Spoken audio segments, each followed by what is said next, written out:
خیلی طول میکشه تا منو ببخشی. داشتم دوستتو میکشتم. به خاطر من جونتو به خطر انداختی. سرکان، حاضرم به خاطر تو جونمم بدم. من پدرتم.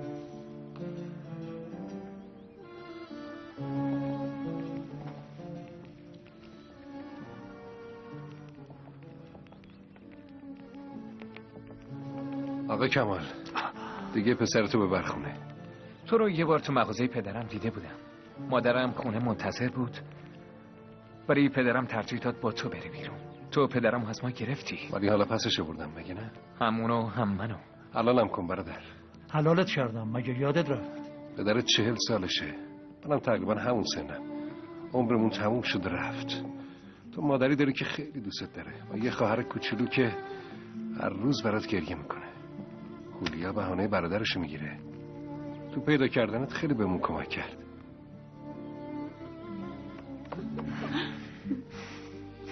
داداش جونم.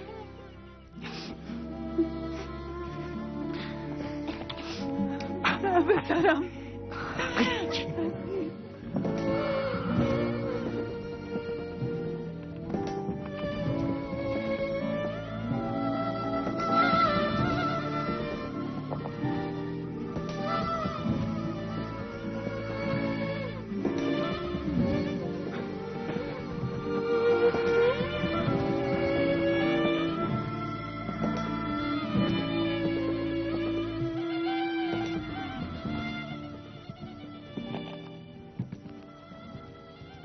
از من نمیپرسی؟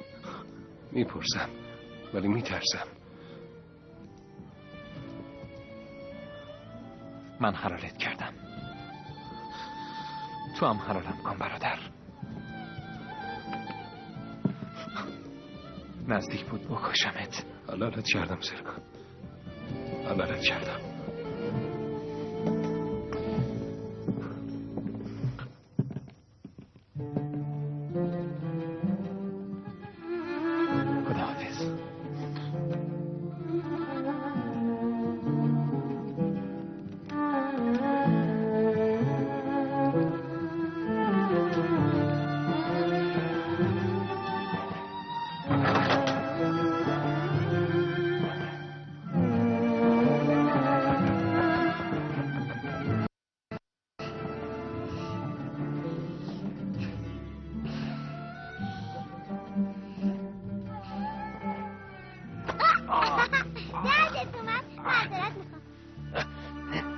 درد نگرفت، شوخی کردم. شوخی ببینم برو جک اینجا ببینم. گرفتم ای شیطون. شوخی یه پسر داشتم حالا شدن 2 تا. ولی من کوچولوام. بله، ولی تو هم یه روز بزرگ میشی. آخ جون مهمون اومد. افه دردت گرفت؟ نه دردم نگرفت، شوخی کردم.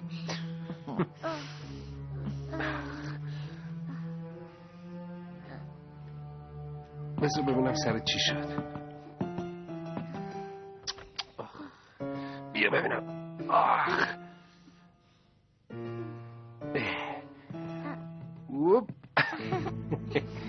مراد، از مدیریت خدمات بهزیستی اومدیم.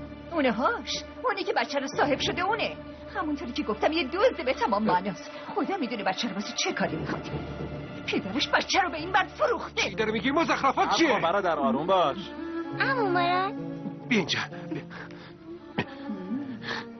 کوچولو پیشونیت چی شده؟ افتادم. خب بابات کجاست؟ تو زندونه. چون پدرش زندانه ما ازش مراقبت میکنیم. به نظر نمیاد خیلی هم مراقبش باشیم. منظورتون چیه؟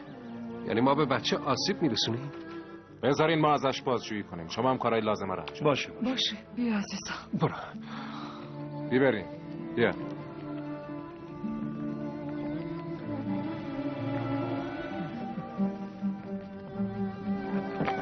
برو تو.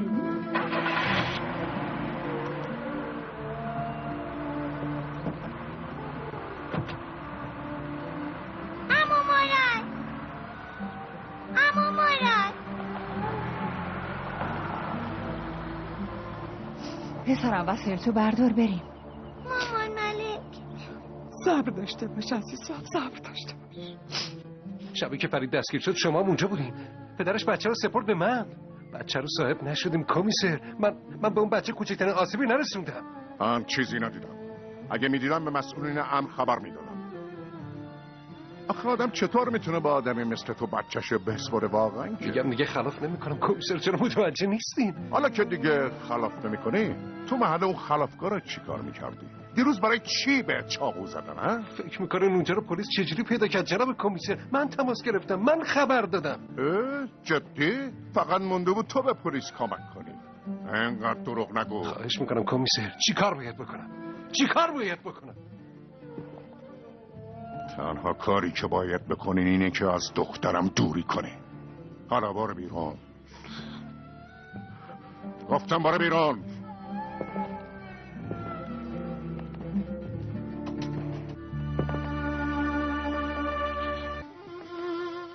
زود باش، بهش بگو دیگه. بگو که دزدی، تازه از زندان آزاد شدی، قبلا یه بار ازدواج کردی، دیروزم چاقو خوردی. زود باش بگو دیگه.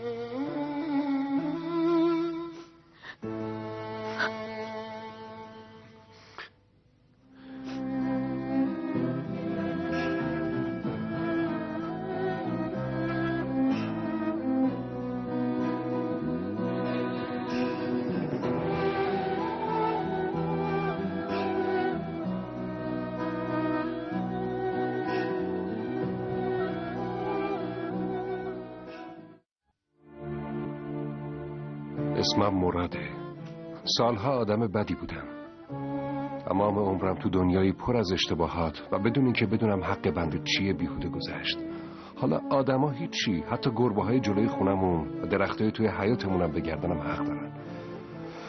در حالی که هزاران گناه انباشته شده بر شونه هم سنگینی میکرد، از انباشته شدن هزاران صاحب حق برگردنم غافل بودم.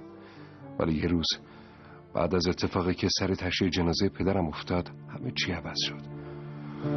اون در رحمتی که همه جا رو احاطه کرده سرانجام به روی من هم گشوده شد. دیگه کاملا آدم دیگه شده بودم. همون روز بود که تصمیم گرفتم حق بندگانی رو که به گردنم هست ادا کنم و تمام بدیهایی رو که کردم جبران کنم. حالا از تمام کسایی که میشناسم حلالیت میخوام.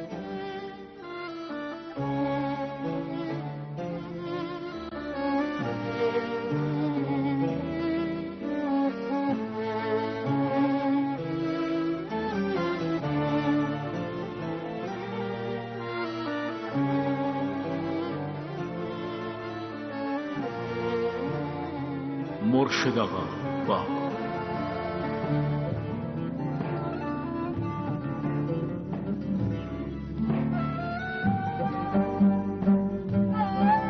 آهو گل اروک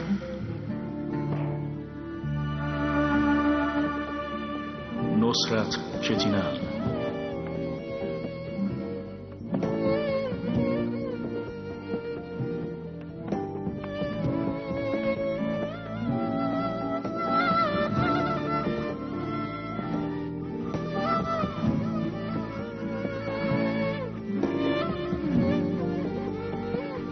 صدا سایدی برکانت کسکین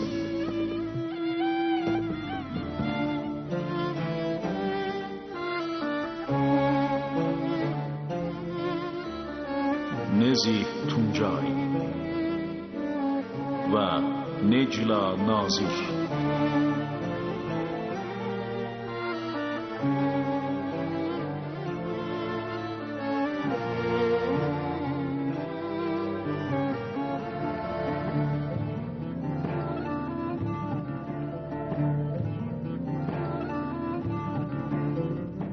کارگردان اسماعیل جونش.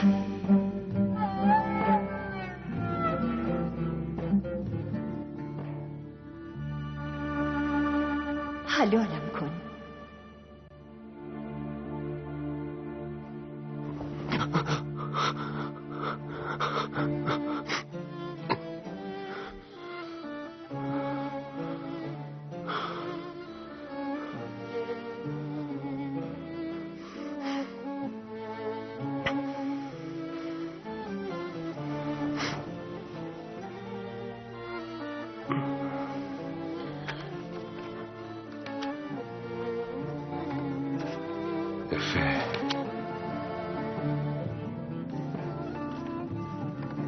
مروه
مادر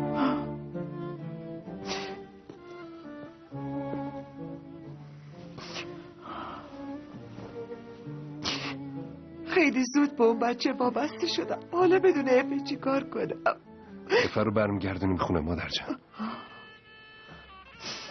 اول صبحی چه خبر شده؟ عروسی پینار دختر خاله فریحانه.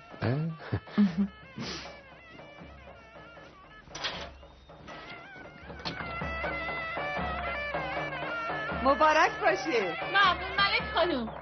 انشالله خوشبخت بشه. من برم دیرم میشه.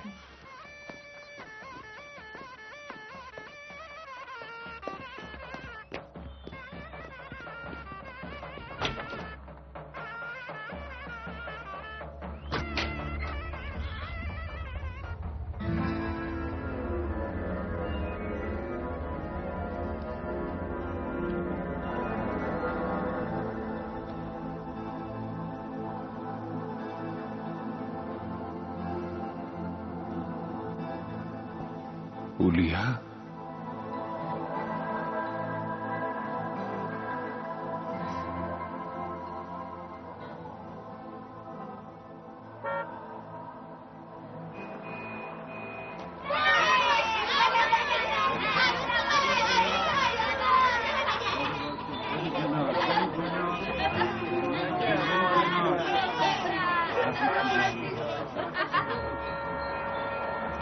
پسرم چی شده؟ نرفتی؟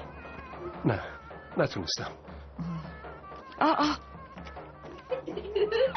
دست گل پینار افتاده زمین. برم بیارم، بچه ها بر ندارن. بعدم میرم به پریحان.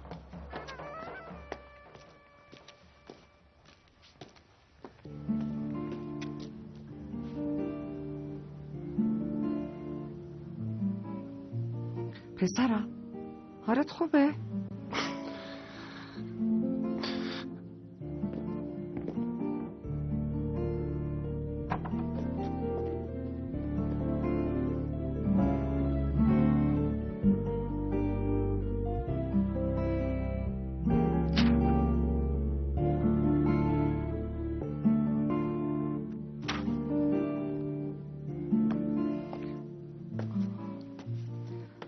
پسرم مراد بگو چی شده؟ مادر هولیا دختر عمو حسین یادت میاد؟ بله تو محل سابقمون. آره یادمه. دختر بیچاره چه عاقبت پیدا کرد. اصلا ازش خبری گرفتی؟ نه. بعد از اینکه عروسی نصف کار موند آقا حسین هم هولیا رو برداشت. کسی خبری داره؟ بذار یه پرسجویی بکنم. شاید تو محل سابق یکی خبر داشته باشه. رجب هولیا دختر عمو حسین.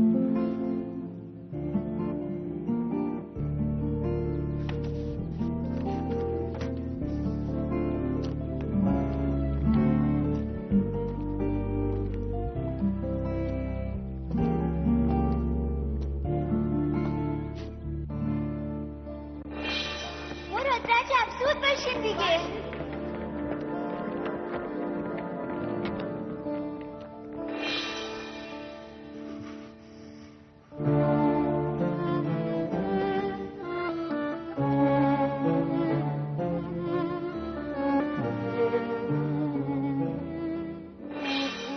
بچه های من، پهلوان واقعی کسیه که حتی موقعی عصبانیت هم بتونه جلوی نفسشو. خیلی وقت پیش کشوری بود به اسم سرزمین عشق. جوانای اونجا همه پهلوان بودن، ولی پهلوانای خبیث سرزمین زشتیام چشم به این سرزمین دوخته بودن.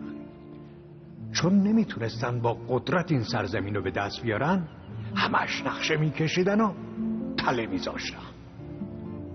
همون موقع از بینشون یه نفر به اسم نفاق که خیلی هم بدقیافه بود و همه رو به جون هم مینداخت میاد جلو و میگه این کار بذارین به عهده من.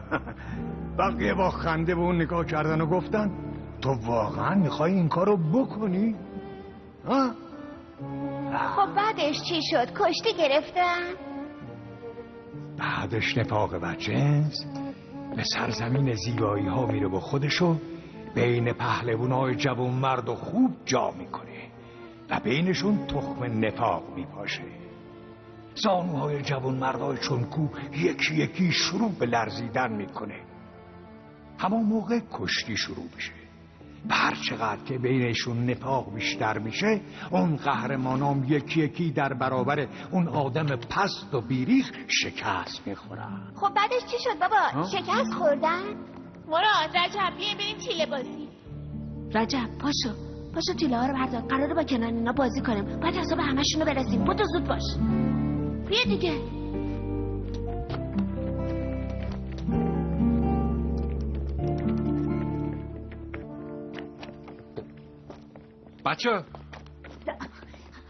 بچه تیلتون افتاد. نه خواهش میکنم.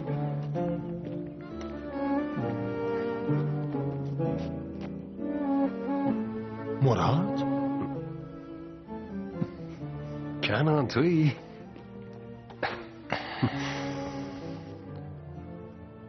خدا رو شکر ازت شده. قربانت. بیا بریم یه چایی بخوریم. باشه. مغازه رو عوض کردی؟ نه هنوز همونجا. بریم. یعنی میگی توبه کردی؟ حداقل تصمیمشو گرفتم. اگه خدا قبول کنه. استاد نیست؟ چرا اونجا؟ سلام علیکم. علیکم سلام عمو شفیق. خیر انشالله. برای چی اومدی اینجا؟ هرچند تو که هیچ وقت دنبال کار خیر نبودی، اما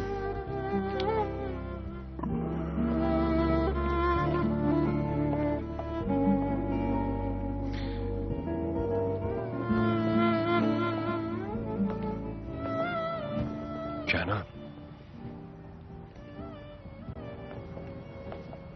از هولیا و رجب هیچ خبری داری؟ از هولیا خبری ندارم، ولی اگه از من میپرسی اصلا نرو سراغ رجب. چرا؟ وقتی آزاد شد خیلی دنبالت گشت. وقتی هم شنید تو زندانی منصرف شد، ولی حالا خب دیگه حالا من دنبالش میگردم. هم دیگه رو میبینیم. این مگه بده؟ مسخره بازی در نیار مراد. رجب میکشدت، نرو سراغ. برای چی میکشدش؟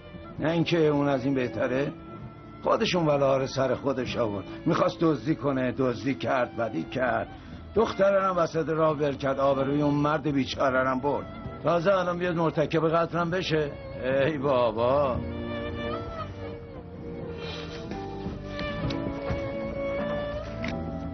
اگه مراد ضامن نمیشد من به هیچ کس 6 ماه پول قرض نمیدادم، ولی چون عروسی در پیش داری میخوام یه کمکی بهت بکنم. ممنونم. مطمئنا لازم نیست بگم اگه پولو به موقع پرداخت نکنی چه اتفاقی میفته.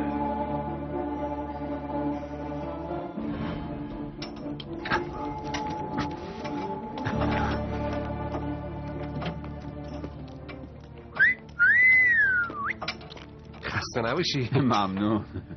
به دیتا چیکار کردی؟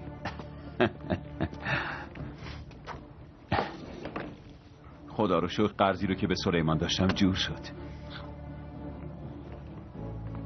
کاملا نه؟ تا قرون آخرش.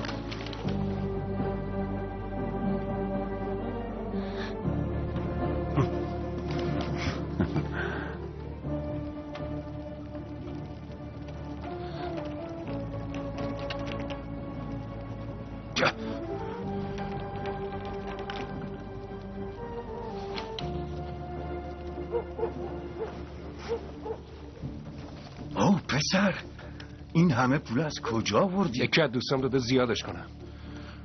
شرط بندی رو همش.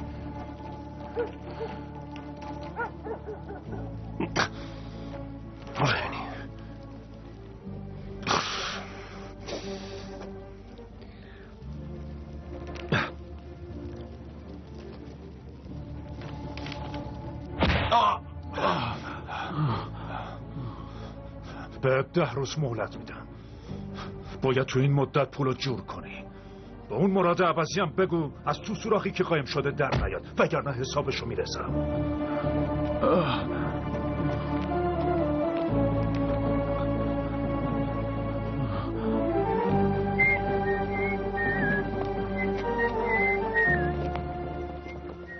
مراد رجب بایسته بابا، میتونم توضیح بدم. توضیح بدی؟ ای بابا گفتم زیادتر میشه. خب میخواستم پول بیشتری برات بیارم. حالا چی کار کنم؟ پول از کجا جور کنم؟ بابا صبر کن، یه راه پیدا میکنه دیگه.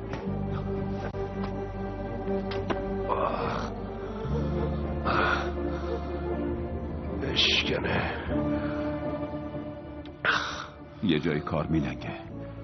آخه ماشینایی که میارن دزدیه. تو چی کار با اونش داری؟ 10 روز کل پول گیرت میاد. برای چی نکنی؟ میخوای عروسیتو با هم بزنی؟ میدونی عمو حسین بفهمه چی میشه؟ بدبختم کردی. کار انجام بده، هر دومون خلاص میشیم. عروسی تو را بنداز. مطمئن باش این کار نفعی به من نداره. بده من با تو سر دشمون جدا. اگه تو این کار بلای سر من بیاد میکشمت. بذار خدمت هم دیگه برسن، ولشون کن، تو دخالت نکن. رجب کجا زندگی میکنه کنان؟ شماره تلفنشو میخواستم. انگار حرف ولید نیست. ای بابا میگم اون ازت متنفره. بخوای دردسر درست کنی امکان نداره. باشه خب نگو، ولی بگو بیاد اینجا فردا ساعت 3. خودت هم که اینجایی، مطمئن باش چیزی نمیشه. باشه ماشه نداره. فردا ساعت 3. اینطوری خوب شد عمو شفیق. خداحافظ.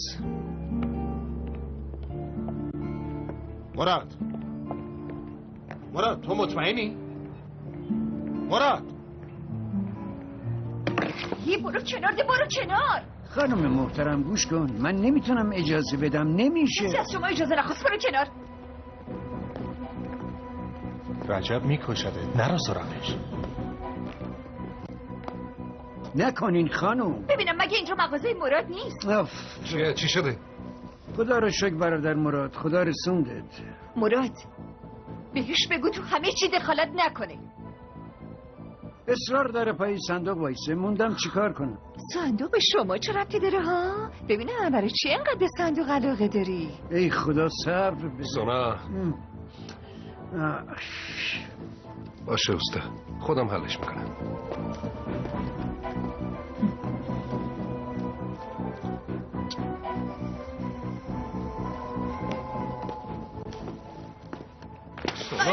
چی کار میکنی؟ دستم برو بیرون. مراد بیرون ده، برو. چه روی با من روبرو میشی؟ از من چی میخوای؟ حقمو میخوام. میفهمی چی کار میکنی؟ دست از سر این مغازه بردار، راحتم بذار. گفتی مغازه رو بهت امانت دادن، 2 روز صاحبش شدی مگه نه؟ نمیخواد واسه من فیلم بازی کنی مراد. به هر حال داشت یادم میرفت اومده بودم یه چیز دیگه بهت بگم. افه چه شده؟ دیگه میخوای چی کار کنی؟ بچه رو از دستم گرفتم. همونطورم میشه پسش گرفت، البته اگه بخوای.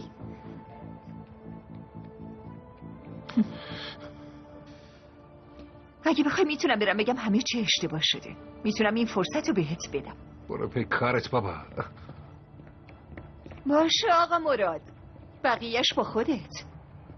مروه یه دقیقه صبر کن، خواهش میکنم. پدرم منتظره. گوش کن ببین، من لازم نیست به من توضیح بدی. میخوام یه چیزی راجع به خودم بهت بگم. ببین گوش کن، وقت متوجه همه چی میشی. از کجا میدونی من متوجه میشم؟ برو، مگه کسی منتظرت نیست؟ نه، میخواستی کی منتظرم باشه؟ افه؟ امروز قراره به حرفای شاهدین گوش کنن. تو از کجا میدونی؟ دکتری که تو بیمارستان به افه رسیدگی میکردم خواستن. شاهدین؟ ممکنه به جای توضیح دادن به من لازم باشه به بقیه توضیح بدی. اگه بخوای میتونم برم بگم همه چی اشتباه شده. سونا اسقاطی میخرم، اسقاطی.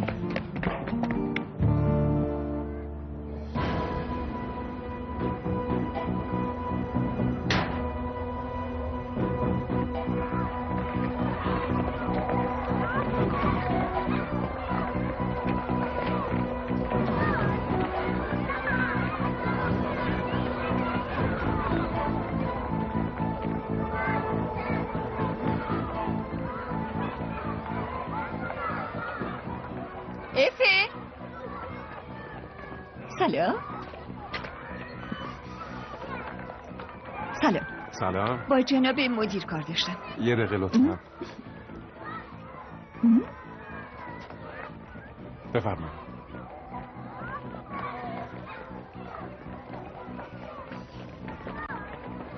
چی مسابقه بدیم؟ توپ نداریم که. خب توپ فرا میگیریم. توپو بده ببینم. میخوایم مسابقه بدیم. آره ولی تو توی تیم نیستی. من میخوام بازی کنم. اینقدر حرف نزن. توپو بده. توپمو بدیم. توپمو بدیم. این توپمو مراد برام خریده. توپمو بدیم. خواهش میکنم. امو مراد برام خریده.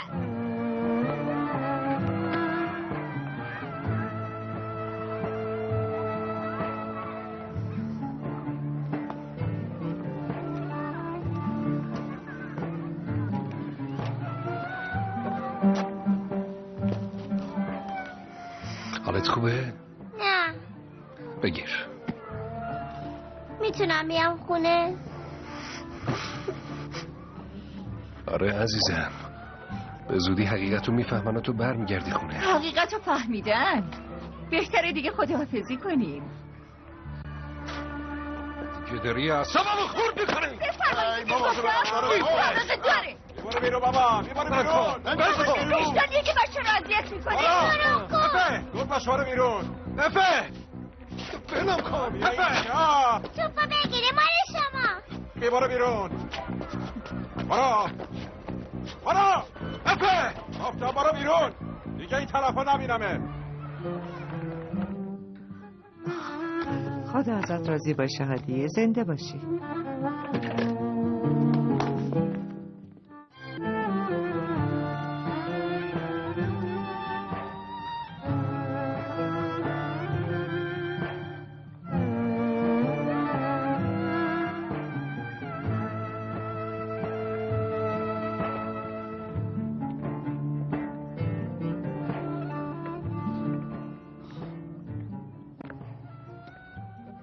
پسرا تو چه فکری هستی؟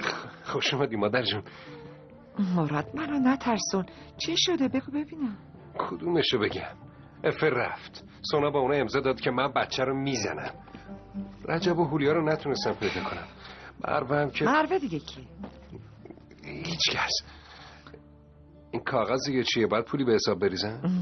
صبح که سراغ هولیا رو گرفتی با چند تا از همسایه‌های سابقمون تماس گرفتم. بالاخره یکی رو پیدا کردم که میدونست کجا. مادر نمیدونم چطوری ازت تشکر کنم. نمیدونم چه اشتباهی انجام دادی مراد، ولی سعی کن جبران کنی. هم اون دختر بیچاره، هم اون جوان، هم حسین آقا خیلی سختی کشیده. چشم مادر.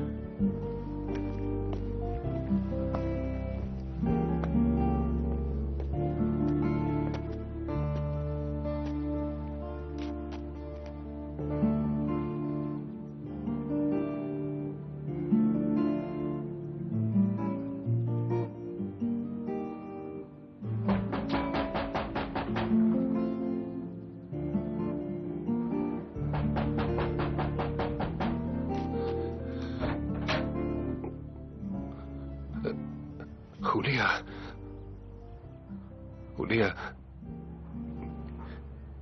لطفاً برو مراد. چی میخوای؟ باید یه چیزی بگم. یه دقیقه گوش کن. اگه قانع نشدی میذارم میرم. در مورد رجبه.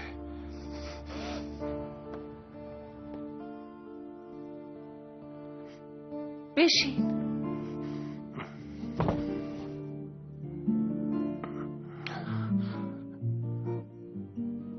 عمو حسین اینجا؟ داره تو اتاق استراحت میکنه. حالش خوب نیست. چی شده؟ مشکلشون چیه؟ از اون روز به بعد حالش بد شد.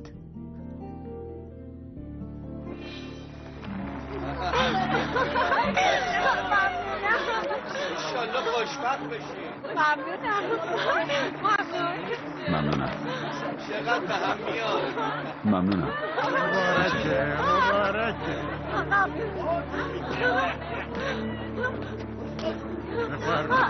بفرم. متشکرم. تبریک میگم.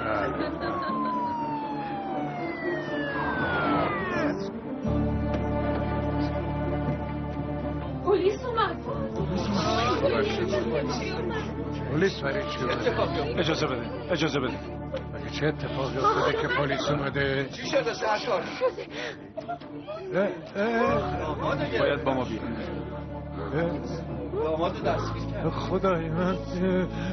یعنی چی؟ بلند شو ببینم. مگه چه کاری کرده؟ چه اتفاقی افتاده؟ چی شده؟ چه گناهی کرده؟ خدای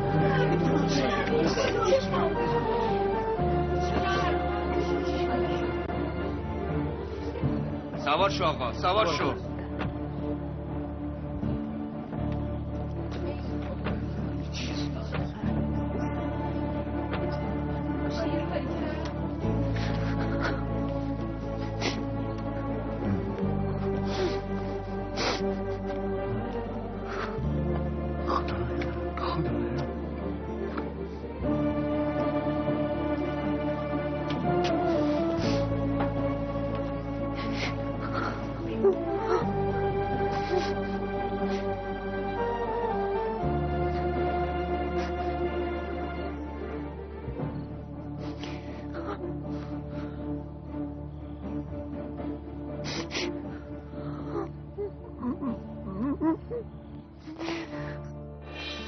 برای چی اومدی مراد؟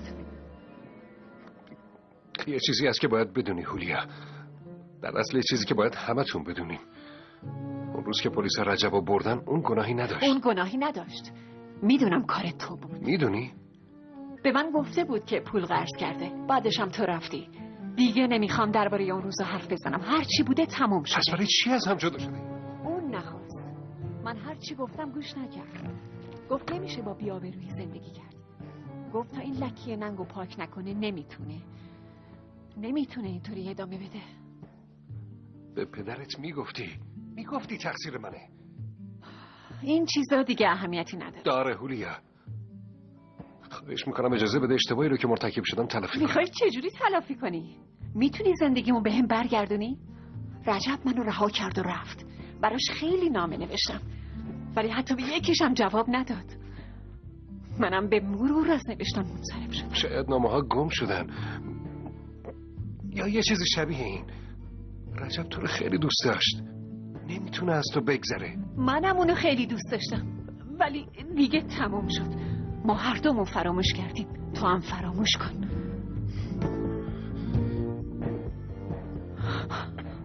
برو مراد، برو. دیگه بر نگرد.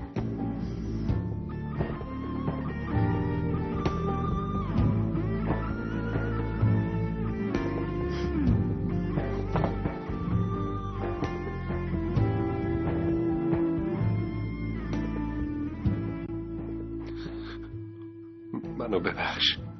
کاش زمین دهم باز میکرد و من میرفتم توش.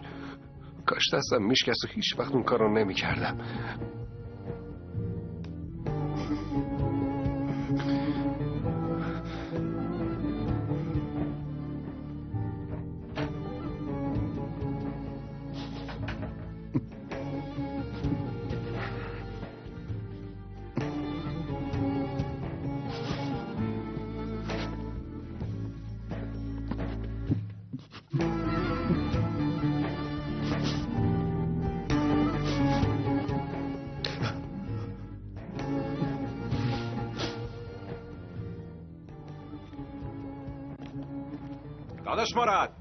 داداش مراد سلام برادر. علیک سلام. رفتم نونوایی نبودی، چه خبر؟ خدا رو شکر نجاتی، همه چی خوب پیش میره. فرصت داری بریم با هم یه چای بخوریم؟ دلم برات تنگ شد. بیا بریم. برو. بفرما. بفرمایین. دست شما درد نکنه. تشکر. نوش جان.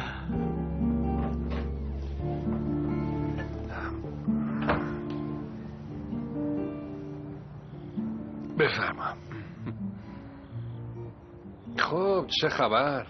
خدا رو شکر همه چی خوبه. فردا کاری داری؟ کار خاصی که نه، فقط نونوایی. خب پس واسه فردا صبح قرار نذار. حاجی گفت بیام دنبالت برای کاری. اگه کاری از دستم بر بیاد خوشحال میشم. مهم اینه که دست به دست هم بدیم مراد. باید تو کارهای خیر آستینا رو بالا زد. این دفعه کجا میریم؟ قراره برای بچه‌های یتیم لباس و غذا و اسباب بازی بخریم. بعدش هم یه راست میریم پرورشگاه لاله باغچه. جشن چی داری میگی؟ سر به سرم نذار. اینطور نیست برادر. گفتم میریم اونجا. تازه تو واسه چی اینقدر تعجب کردی؟ میگم نجاتی، این که همیشه میگی شکرگزاری نعمتو بیشتر میکنه و اونی که در راه خدا میدی با میزان بیشتری به خودت برمیگرده، واقعا که حرف درستیه. خداوند شکوره مراد. شکور؟ یعنی کسی که شکرا رو قبول میکنه و نعمتهای شکرگزاران رو بیشتر میکنه.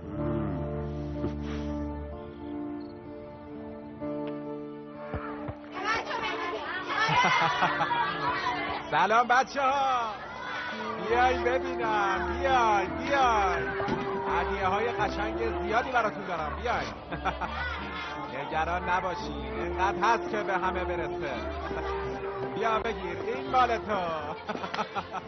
بیا عزیزم، اینم مال تو. بیا اینم مال تو. سلام افه.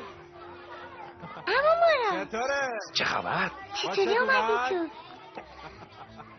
دم دریا به اندازه تو با دقت نیستن.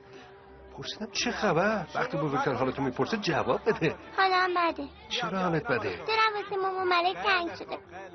قرار بود برم نونوایی نون درست کردن یاد بگیرم، خودتونم سر رفت. همه این کارا رو یاد میگیری، همه رو. حرف منو باور نمیکنی؟ خب حرف منو چی باور میکنی؟ فکر کنم بهتر ماسکو دراری. واسه چی؟ برای اینکه مروه خانم میبینی. خیلی خوب. بیا بگیر. تو چه گرفتی؟ سلام. بیا اینم مال سلام. خوشت اومد؟ خوش اومدی مروه خانم. خیلی خوب. ممنونم عزیزم. خب همه هدیه‌ها رو دادم. چی میگی بری فوتبال بازی کنی؟ مراد زود باش بیا بریم فوتبال. بچه‌ها اسباب بازی رو ول کنیم میریم فوتبال با هم بازی میکنیم. بدوین. سریعتر. افه بودو. من میخوام پیش مروه خانم باشم، تو برو. خیلی خوب باشه. توپو انداختم بچه‌ها. دروازه‌بان تیم زود باشین جمع بشین. خیلی خوب پاس بده. خب چه خبره؟ حوصله‌ام سر رفته. دلم واسه خونه تنگ شده. منو به عمو مراد نمیدم. عمو مراد تو خیلی دوست داری؟ عمو مراد من از دست آدمای بد نجات داد. بابام هم نجات داد. اگه اون نبود بابام خودش از جای بلند پرت میکرد پایین. اگه بابام به حرفش گوش نمیکرد هنوزم داشت از دست پلیسا فرار میکرد. چرا این کارو کرد؟ چون آدم خوبی. تازه بعدش داداش هولیا رو هم نجات داد. تو در مورد عمو مراد اینطور فکر نمی‌کنی؟ برای چی میپرسی؟ هیچی، همینطوری. نکنی میخوای از معاینه پزشکی فرار کنی ها؟ زود باش باید بریم پیش عمو دکترا.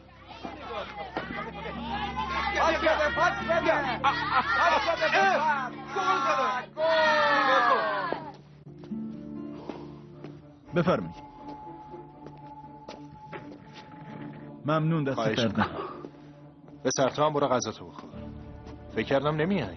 سال هاست که منتظرم. فکر کردیم فرصت رو از دست میدم؟ ببین رجب، منو پشیمون نکن. اگه مراد اینقدر اصرار نمیکرد این مشکل ماست. اینجا مغازه منه. ببین اون توبه کرده، نیت بدی هم نداره. تو هم باور کردی آره؟ اگه اینطوری نبود واسه چی باید دنبالت میفرستاد؟ یکم فکر کن. خیلی خوب، آروم میمونم.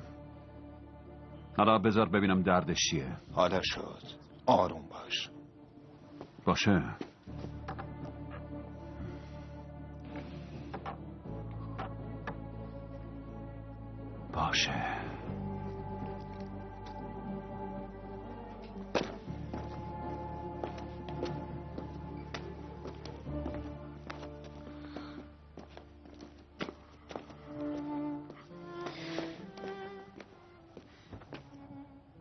میتونم در مورد افه بهت کمک کنم. به نظر مشکل بتونم برش گردونم خونه.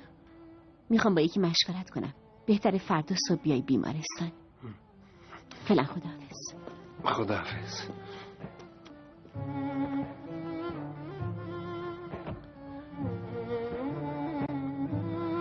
به امید دیدار.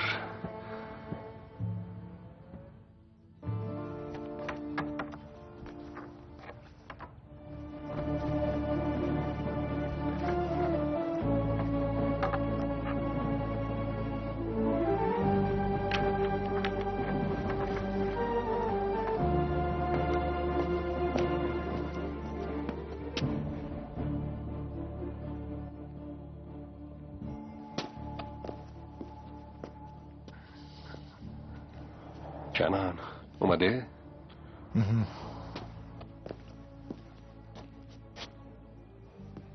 سلام رجب. مراد بشین.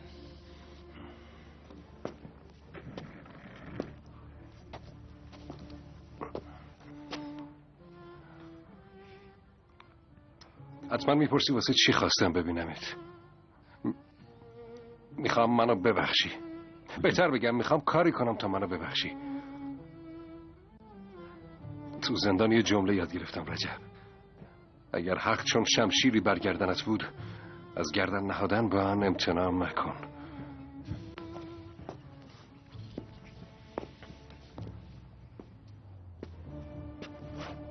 خب پس گردن تو بیار جلو. نیومدم اینجا جنجال بپا کنم رجب. تو میتونی هر کاری میخوای انجام بدی.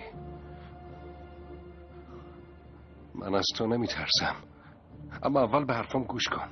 میدونم در حقت بدی کردم، میدونم که از پشت بهت خنجر زدم، میدونم از نظر تو من از پستم پسترم. تو عمو حسین و خولیا به گردن من حق داری. اسم خولیا رو به زبون نیار. با خولیا هم صحبت کردم. چی کار کردی؟ مراد با خولیا صحبت. رجب چی کار میکنی؟ حرف نزن کنان. رجب پلیس خبر میکنه. خبر کن چی دارم از دست بدم. خولیا همه چی رو میدونه رجب. میدونه کار من. خفه شو حرف نزن. به خاطر تو همه چی ما از دست دادم. خولیا رو از دست دادم. خولیا تو رو دوست داره، هنوزم دوست داره، از دستش ندادی. اجازه بده این رو بهت ثابت کنم. بارها براش نامه نوشتم، حتی یه بارم جواب نداد. 9 سال تمام حتی یه خطم واسم ننوشت. داری دروغ میگی. همیشه بهم دروغ گفتی. بهت که گفتم. حالت خوبه؟ خوبم. درست شنیدم؟ گفت خولیا اصلا چیزی براش ننوشته. چه میدونم چی داشت میگفت. داشتی میمردی پسر، به خودت فکر کن. پس این نامه ها کجان رفیق؟ چه نامه ای؟ رجب کجا کار میکنه؟ کجا زندگی میکنه؟ ای بابا هنوزم دنبالشه، از جونت سیر شدی؟ اگه رجب میخواست بلایی سر من بیاره همین حالا میآورد. حالا آدرسو بده.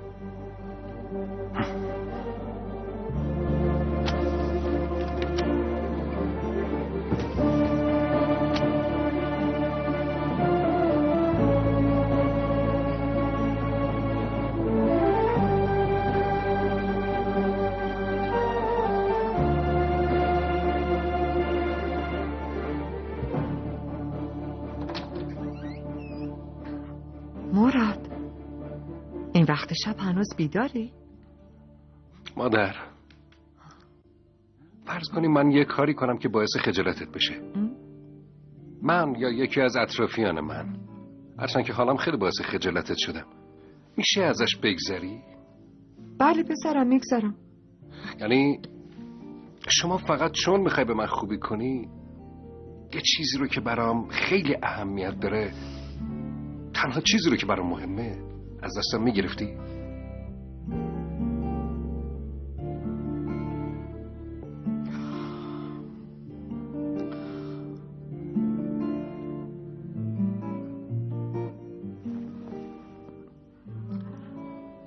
اگه دست من بود بعضی از دوستاتو، چاقویی رو که زیر تختت قایم کردی، ورقای بازی تو که خیلی دوست داری، تمامشونو از بین می بردم مراد. برای اینکه دزدی نکنی و سالهای زیادی تو زندان نمونی. آخه تو پسر منی. برای اینکه ضرر نبینی هر کاری میکنم. ولی این که پایانی نداره. رفته رفته علاقه به نفرت تبدیل میشه. فکرشو بکن. اگه تو حرفمو باور نمی‌کردی، اگه کارهای خوبمو بد تعبیر می‌کردی. بله درسته. هرچی باشه منم انسانم. میتونم اشتباه کنم.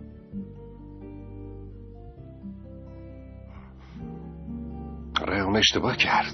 کی اشتباه کرد پسرم؟ اما حسین اشتباه کرد. هم به دخترش، هم به رجب، هم به خودش ظلم کرد.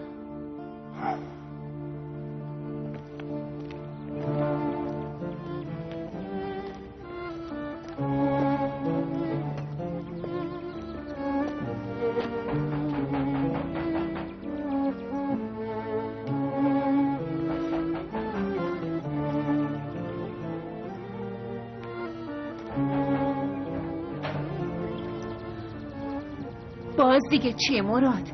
چی میخوای؟ باید با عمو حسین صحبت کنم هولیا. خوابیده. هولیا خواهش میکنم. واقعا مسئله مهمیه. باشه.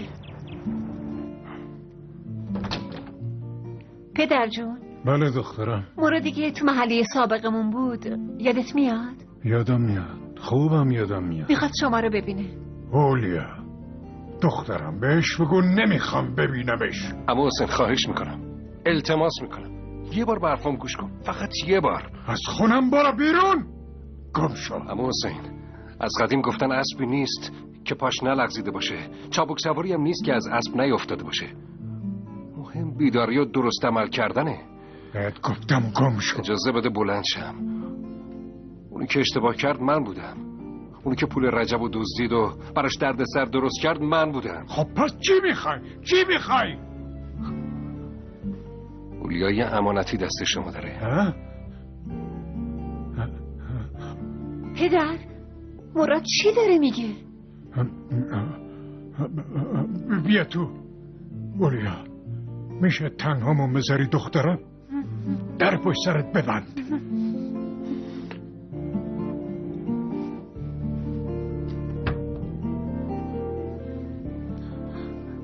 یادتونه تو بچگی برامون یه داستان تعریف میکردین؟ من به هوای تیله بازی نتونستم آخرشو بشنوم. میشه حالا آخر داستان رو برام بگین؟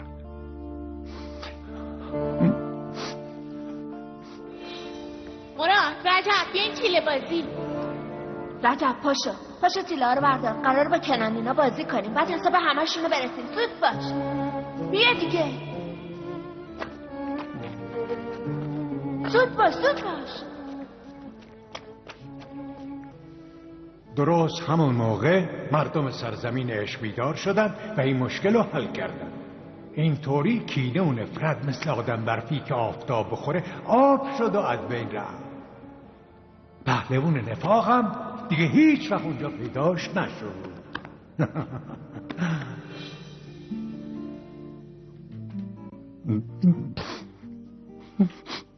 رجب با من نیومد. اون تا آخرش گوش کرد. ولی من رفتم. من شکست خوردم. ولی یه جای کار اشتباهه.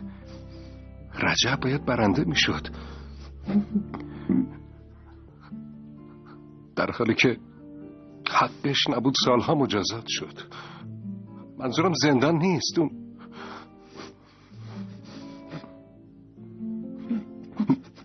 اون هولیا رو از دست داد.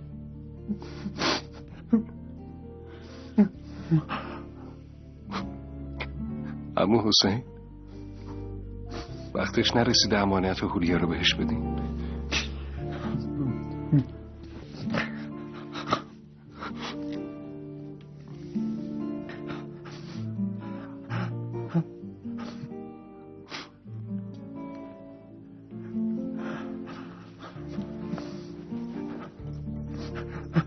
درم کامده باز کن.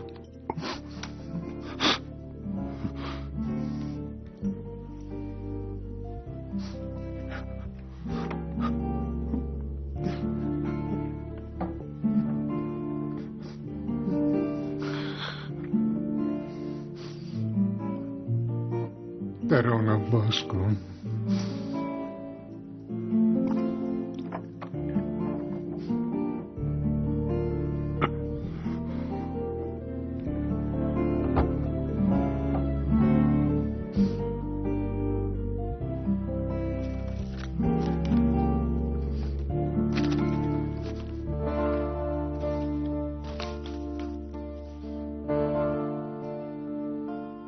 من تمام این کارا رو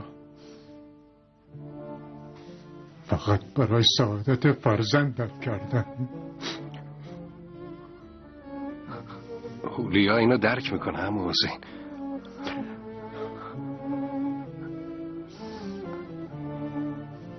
من این نامه ها رو به دست صاحبش میرسونم. مثل اینکه اینا مال هولیا است. میشه اینا رو شما بدین؟ البته.